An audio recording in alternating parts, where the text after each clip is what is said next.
Si tu veux voir ta destinée, niba ushaka kubona ejo hazaza hawe, atteindre le summum de ce que Dieu veut, hagera kuki Imana yagambiriye cyose kuri wowe, que ta destinée rencontre ton destin, noneho icyo Imana yagambiriye kuri wowe gihwane n'ubuzima bwawe uko buri neza, sors sohoka d'une relation ordinaire avec Dieu uve muri ubwo busabane busanzwe n'Imana, et la soif hanyuma ugire inyota de chercher Dieu, yo gushaka Imana, que cela devienne ta priorité. ibyo bikubere iby'ingenzi. Tu ne connaîtras jamais Dieu Ntabwo uzigera umenya Imana uniquement par les prédications.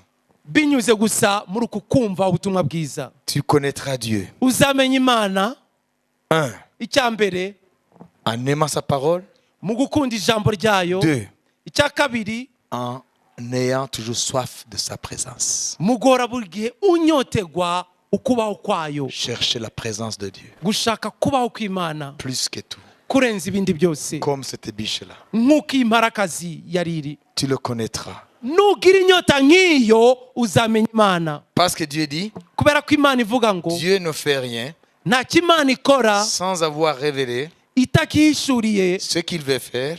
itahishuriye icyo ishaka gukora. Certaines versions disent ses prophètes, mais au fond, c'est ceux qui sont proches de lui.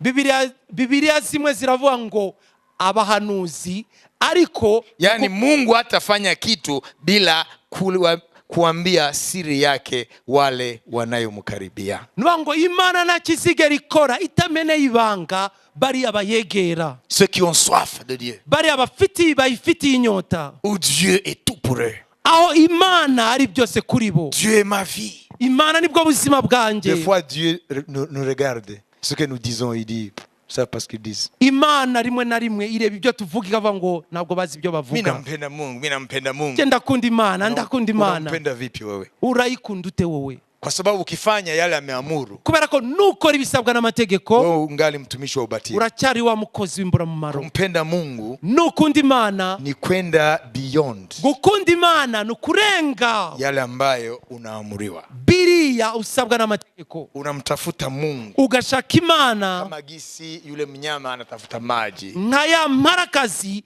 ishakisha amazi. Amani yako Amahoro yawe hauyapati until umekwenda mbele za Mungu. ntabwo ushobora kuyabona utaragera imbere y'Imana. C'est comme ça qu'on construit la destinée. Uko niko umuntu yubaka akavamo icyo Imana yagambiriye. Je termine en vous disant, Reka ndangize mbabwira, pour conclure, kugira ngo nshiraho indunduro, démarque-toi.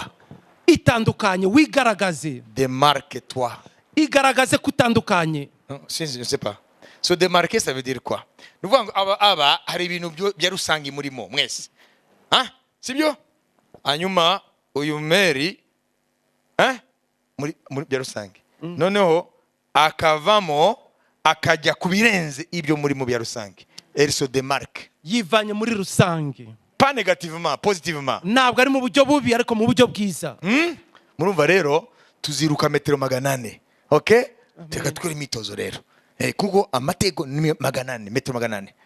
Hanyuma wowe mwagira mu kibuga ukavuga uti genzi ruka igihumbi.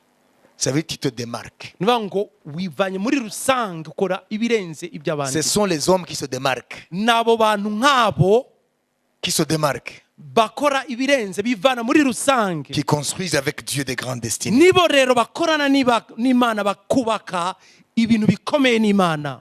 Des grandes destinées. Amateka akomeye n'Imana. Des grandes destinées. Amateka akomeye n'Imana. Qui vont être parlées par les générations futures. Bakazavugwa mu runganywe ruzaza. Qui béniront les générations futures. Bakazaha umugisha urunganywe ruzaza. Parce qu'ils ont fait. Kubera ko Non bakoze. parce que les autres ont fait. Atari ibyo rusange ikora. Ils ont fait au-delà de ce que les autres ont fait. Ariko bakoze kure birenze ibyo Ils ont rusange posé ikora. des actes. Bakoze imirimo. Pour l'amour de Dieu. Kubw'urukundo rw'Imana Ils ont yabo. posé des actes. Bakoze imirimo Héroïsme. y'ubutwari. Ils n'ont pas regardé à leur intérêt. Ntabwo barebye inyungu zabo Mais ce gusa. qui va glorifier leur Dieu. Ariko barebye ibihesha Imana yabo icyubahiro. Ce sont ces hommes N'abantu nk'abo que le cœur de Dieu umutima se w'Imana réjouit pour eux. unezererwa À partir d'aujourd'hui, uhereye umunsi pose-toi la question. ibaza iki kibazo Tu as quelle soif? ufite inyota yo mu buhe buryo Soif de quoi? De qui? yande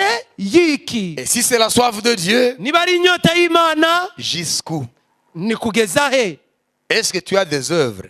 hari imirimo ufite Tu as des actes ufite imirimo qui sortent de l'ordinaire? iva muri rusange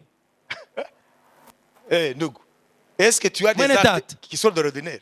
ndakubaza hari ufite iva muri rusange y'abandi Ikiwa unakuja kanisani na mimi ninakuja kanisani. niba uza mu rusengero nanjye ndaza mu rusengero Ikiwa haumwibi Mungu sehemu ya 10 na mimi ni vile. niba utiba imana icya cumi nanjye nuko ntabwo nyiba Ikiwa unatoa sadaka na mimi ni vile. niba utura ituro nanjye ndatura nuko Ikiwa unasaidia maskini na mimi ni vile. niba ufasha abantu nanjye ndabafasha nuko Ikiwa unafanya na mimi ni vile. niba ukora iki nanjye ndagikora Jusque là, c'est ordinaire. kugeza aho ni rusange Tu ne te démarques pas. nta gitandukanye ukoze Dieu t'appelle toujours serviteur inutile. aho ngaho imana iracyakwita umukozi Mais w'imburamumaro pour avoir une place spéciale ariko kugira ngo ubonerere umwanya dans w'umwihariko le cœur de Dieu, mu mutima w'imana il faut que tu te démarques ukwiye rero kwivana muri rusange par des actes n'ibikorwa spécifiques imirimo Particulier. yihariye qui parlent ivuga l'héroïsme ubutwari pour la gloire de Dieu. kubw'imana yacu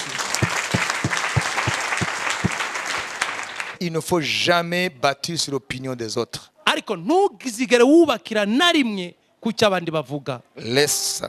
ibyo shira ku Tu as ruhande affaire à ta destinée. wowe urarwanira icyo ugomba kuvamo Tu ne dois pas laisser échapper ta destinée. ntabwo ukwiye kureka icyo imana yakugambiriyeho kitakara Tu dois travailler pour la réussite de ta destinée. ukwiye gukorera kugira ngo icyo imana yakugambiriyeho kisohore Connais le Dieu qui a fait David ce qu'il est devenu. umenye imana yagize dawidi kuba icyo yabaye cyo Je vous remercie. ndabashimiye